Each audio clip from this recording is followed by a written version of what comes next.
Assalamualaikum warahmatullahi wabarakatuh. Tetap semangat anak-anakku. Kali ini Bu ingin menjelaskan kembali tentang bab yang sudah kalian baca kemarin, yaitu mengenai teks ulasan.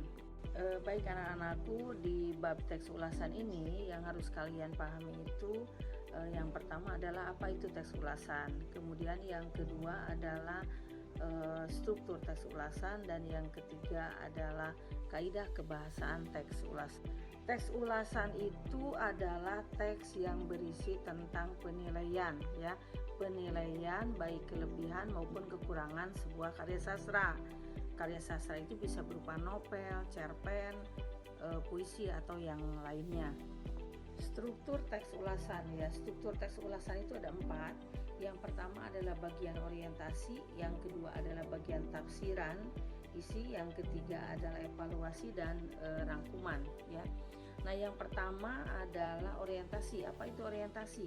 Jadi orientasi itu merupakan bagian pengenalan, ya, dalam sebuah karya sastra.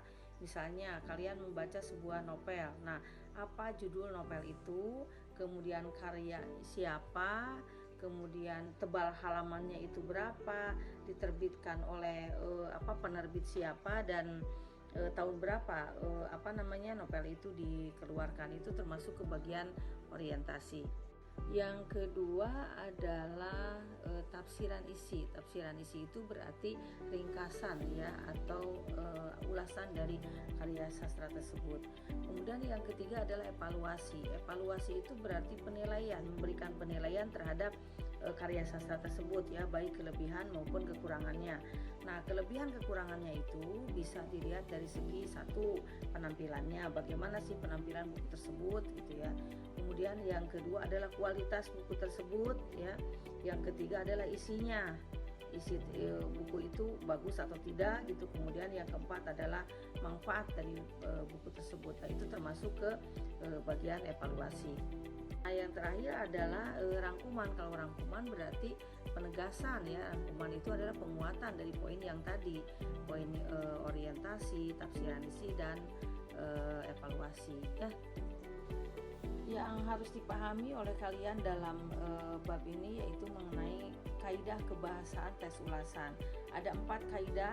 Yang pertama adalah biasanya menggunakan konjungsi atau kata hubung penerang, ya.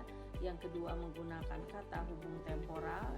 Yang ketiga menggunakan kata hubung kualitas, dan yang keempat merupakan pernyataan-pernyataan saran. Yang selanjutnya adalah menggunakan konjungsi temporal, ya.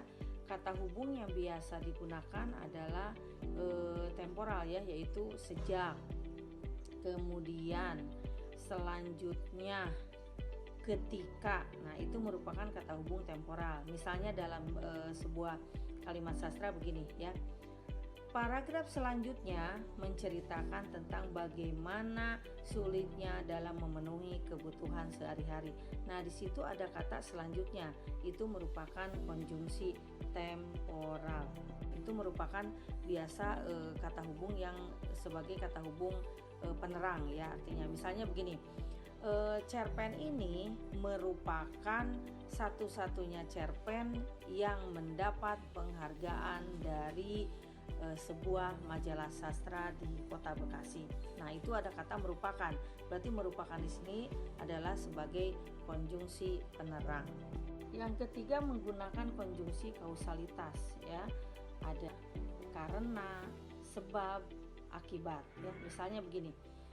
Novel Laskar Pelangi itu sangat bagus untuk siswa sebab isinya sangat memotivasi siswa agar lebih giat lagi dalam belajar. Yang keempat adalah menggunakan pernyataan yang berupa saran. Misalnya, ya, terus hendaknya, ya. Misalnya begini, buku cerita ini bagus untuk anak-anak SD. Hendaknya diberikan gambar-gambar lagi supaya anak-anak tersebut lebih termotivasi untuk membaca cerita tersebut.